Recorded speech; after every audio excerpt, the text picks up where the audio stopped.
تعال اقول لك على داله جامده جدا في الاكسل، هتوفر عليك وقت ومجهود كبير جدا. هي داله دي جيت. لو انا عايز اجيب بناء على اسم العميل، عايز اجيب المسلسل بتاعه، ازاي هنقدر نعمل الكلام دوت؟ هنيجي هنا نقول يساوي دي جيت. الاقيه هنا بيقول لي الداتابيس بتاعتك. الداتابيس هو الجدول كله،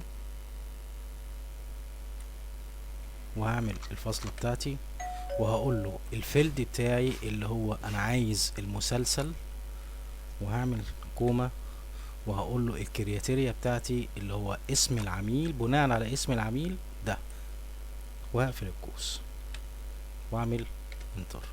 لو جيت هنا انا عامل الاسامي او الاسماء واخدها داتا فاليديشن ليست. لو جيت هنا اخترت احمد ممدوح، هيديني المسلسل بتاعه رقم 1. لو اخترت ايمن جمعة، المسلسل بتاعه رقم 4.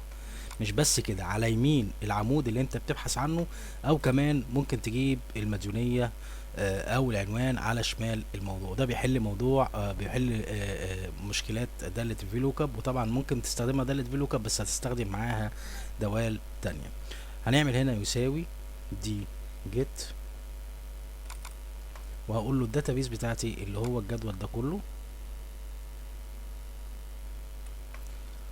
وهقول فاصلة ايه الفيلد بتاعي اللي هي المديونية، واعمل فاصلة الكرياتيريا بتاعتي اللي هو اسم العميل وايمن اللي انا ببحث بيه، وهقول له انتر.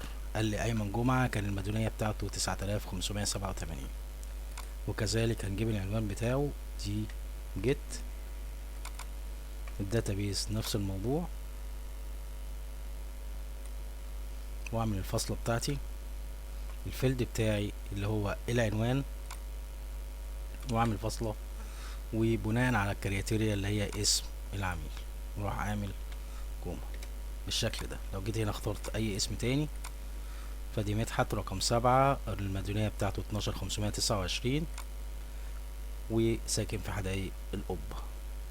ملحوظة بس مهمة، ان لازم يكون الهيدر بتاعك هو نفس الفورمات، ونفس كل الصيغة بتاعتها نفس الموضوع اللي انت بتبحث بيه. غير كده اي تغيير بسيط هيدي لك ايرور في المعادلة بتاعتك. بس كده خلاص. لو عجبك الفيديو اشترك في القناة وفعل الجرس عشان يوصلك كل جديد. ما تنساش تعمل فولو. السلام عليكم.